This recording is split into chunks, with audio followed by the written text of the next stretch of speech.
anxiety about social situations. So to try to kind of lighten the mood, I got pizza and drinks you guys can all get. So I'm just going to start a little bit about social anxiety disorder. So what is anxiety? Anyone like have an idea or a definition that they might want to submit? It's like a feeling of like overwhelming stress that becomes like really prevalent in your life, I guess.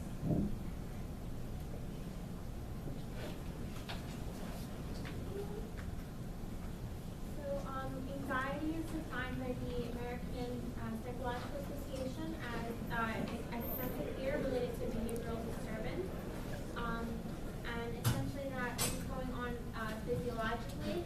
So inside your body is that it is preparing itself for a future danger situation. Meanwhile, like nothing is really happening that is going to cause bodily harm to you, but you are still going into that, as we talked about early in college, is that fight or flight response. So you're going through these emotions and these bodily disturbances. Meanwhile, nothing is going to be happening. So people can experience anxiety in many different forms. It can be manifested in generalized anxiety disorder, phobias, and even social anxiety disorder. And the American Psychological Association does recognize social anxiety disorder as a psychological illness.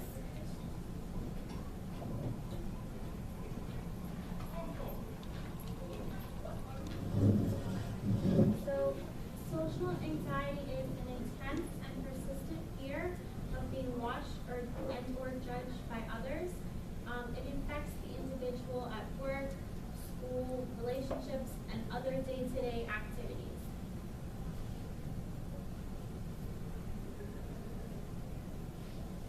So, while I was mentioning how it affects everyone in like day-to-day activities, does anyone maybe have an example that someone could feel anxious in a social situation?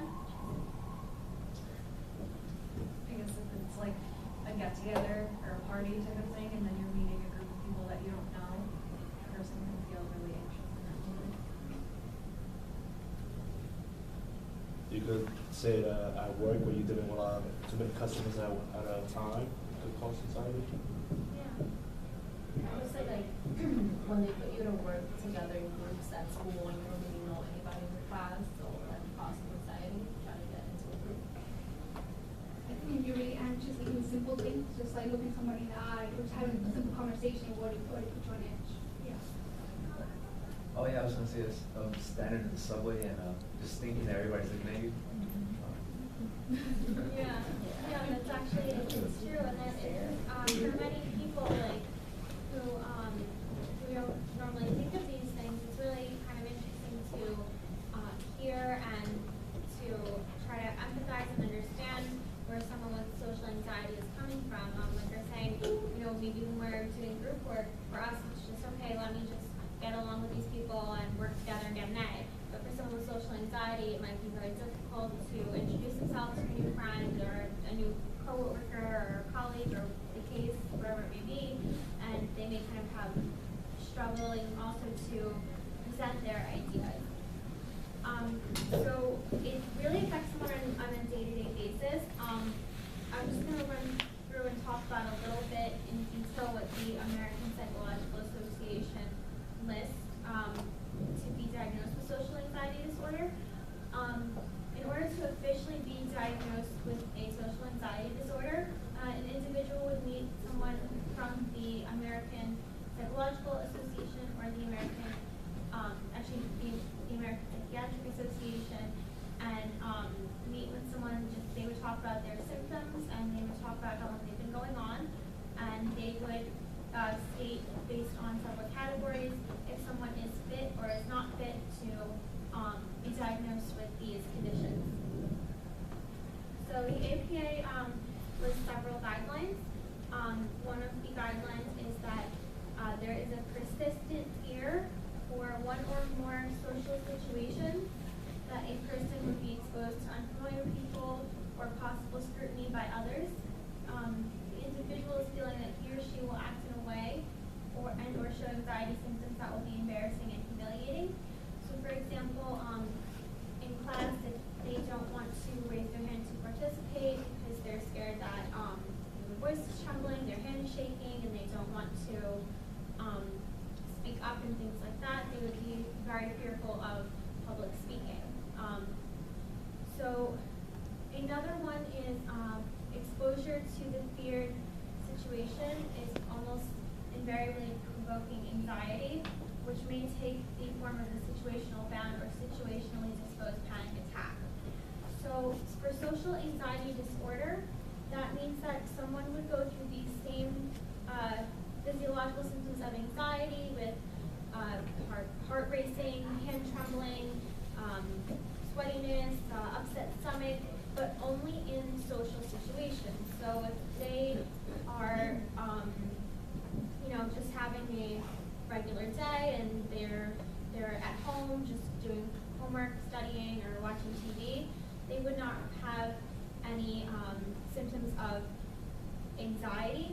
But if they were, going on the subway at school or at work, that is where they would get the anxiety symptoms, which would just be because they are in a social situation. And then more for the APA checklist is that the person recognizes that this fear may be unreasonable or excessive. So they may realize similarly that while they're on the subway, they understand that most people on the subway are looking at their phones or doing stuff. They're not staring at this particular person. In regards to the feared situations, that they are avoided or else endured with intense anxiety and distress. For example, John Jay, for example, is a bit of a commuter college. Most of us have to take a subway, a train, a bus, whatever it may be, to get to John Jay. So for someone with social anxiety disorder, they may, if their bus is too crowded or their train is too crowded, they may just get off the train right away, rather than deal with the pressure of social anxiety. Or they would sit there very much, like I said, in an anxious state with kind of like their heart pounding, like they would go through anxiety while they're just on the train to school. So furthermore, that the avoidance, the anxious anticipation or distress in the feared social or performance situations interferes with a person's normal routine, occupational functioning, or social activities or relationships, or there's a lot of distress about having a phobia. So I think someone mentioned about like retail working. If you are nervous about meeting new people, maybe working at someplace like a shoe store where someone would walk in and say, well, I'm looking for this type of shoe and this boot and I want this size and this color. Having those interactions would be very difficult for someone with social anxiety to have because it's someone who is new, just talking to them about things like that. Obviously, occupations might also be harder for them.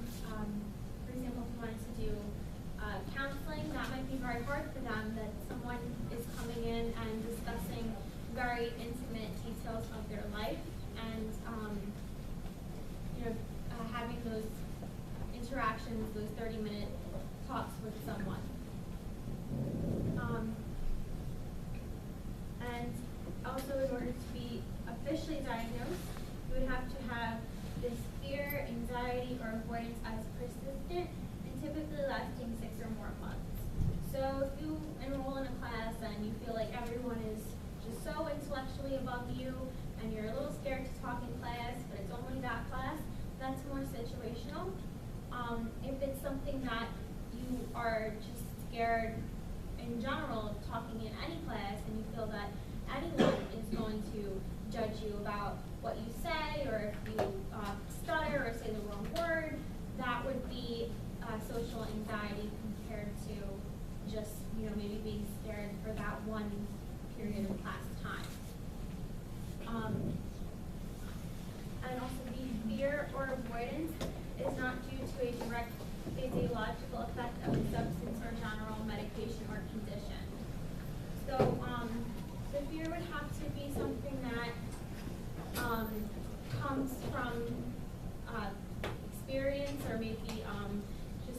idea that someone would laugh at you or judge you or scrutinize you for speaking about something, and it wouldn't be from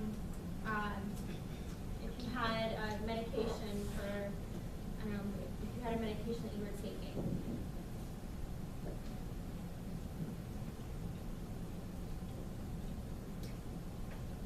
So 12% of the general United States population actually fits the criteria according to the DSM that we just talked about.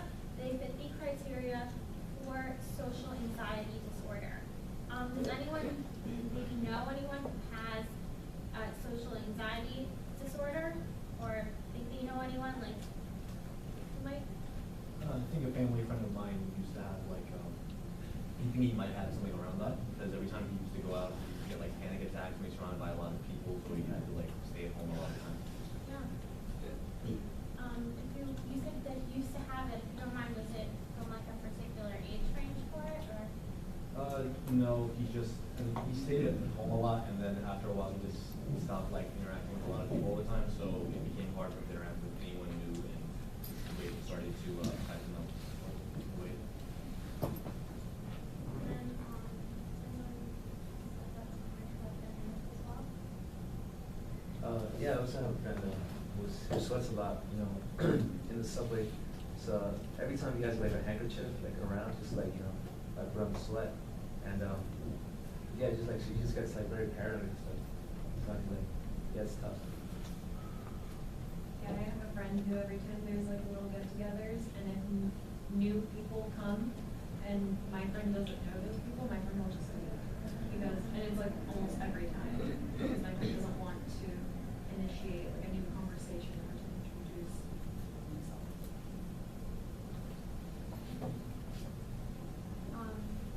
So as you guys heard, some of them are, I did read several different statements to you guys. As you guys had heard, there's usually one or two symptoms of it that you can see. Those might be, depending on how many symptoms are, manifesting and how severe it is, like leaving a social situation or self-isolation. Like that might be a little bit more of a moderate to severe case. Something like being nervous about the train, well, it still might be social anxiety. It's something that might be a little bit more mild to moderate because he's dealing with it and managing it with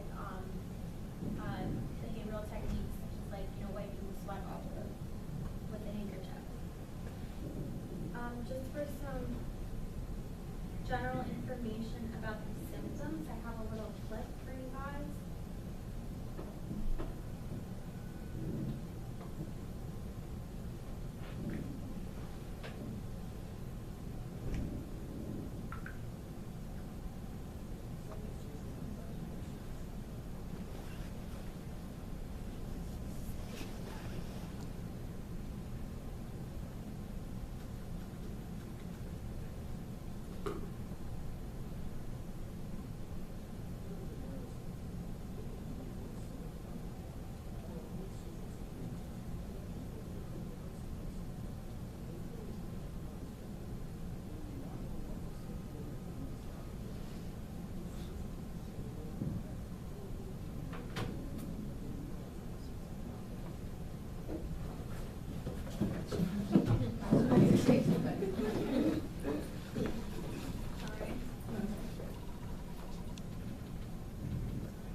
Seven social anxiety disorder symptoms. Fear of embarrassment. Many individuals seek a quiet corner or avoid social situations completely for fear of embarrassing themselves. They feel as if everyone is judging them. They do not know what to say or do to stop the judgment. Their solution is to stay away from others to avoid being humiliated. They realize their fear is not rational, but they cannot help it. Nausea or sour stomach. Feelings of nausea or a sour stomach are common leading up to social situations. Some people become so anxious as they anticipate social activities, their symptoms begin before the actual activity. They fear not being able to socialize like others, and their anxiety grows until they are not able to function normally. Sweaty palms. A person's palms may start to sweat, and they might feel cold and clammy during social situations.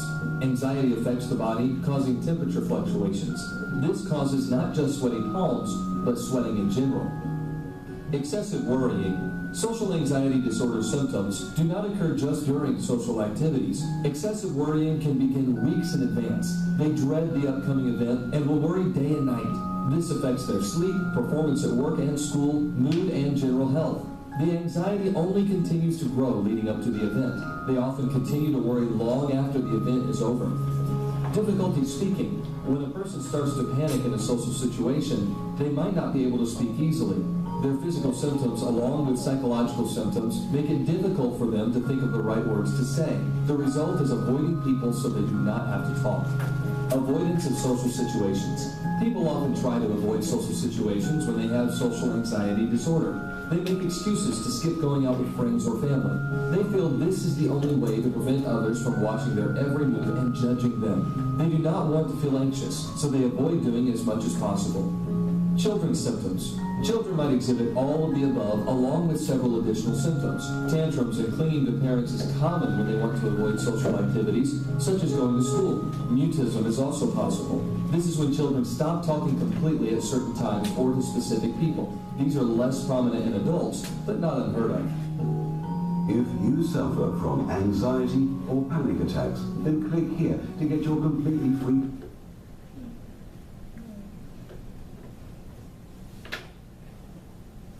Those are some of the more generalized symptoms with social anxiety disorder, like they're saying that you're just getting anxiety in social situations. They can manifest in other ways. For example, one of my best friends, she was completely fine going to school. We went to a rather large high school, so if anyone was, most people just didn't really interact with each other unless that they were already kind of friends to begin with, or in like a social club or something like that.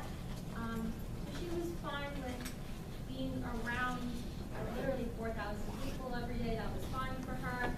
But if anyone would call on her in class, she also was very fair. She would turn so red. She would stammer. Meanwhile, she's one of the funniest people I know. She just has that kind of like fear, I guess, of people judging what she's going to say or judging what she's speaking about. And for things like presentations, like they were saying with upset stomachs or just worrying about it constantly for weeks, if she even had to speak for any reason for more than about like a minute or so, or just to say a sentence or two in class, she would be so worried about it, even up until about the first year or so of college, until it kind of became more of the norm to interact with people. So for behavioral and emotional symptoms, which are things that are kind of more internalized and obviously vary on the individual, that is the individual's thoughts and feelings. Some of them report that the anxiety is influencing the daily tasks, such as avoiding situations where the sufferer feels that he or she may be the center of attention. So they may not want to go to, like I said, to school if they have a presentation, because obviously you're going to be the one talking for so long. They wouldn't want to be in the school play where literally the spotlight would be on them and things like that. And they may enjoy things like acting or dancing or singing, but they may not want to be involved with things like that because of the attention being solely on them. So that there's also a considerable fear of being in situations with strangers. I'm sure everyone kind of has that feeling where whether it's going to a new class or going to a party with a friend,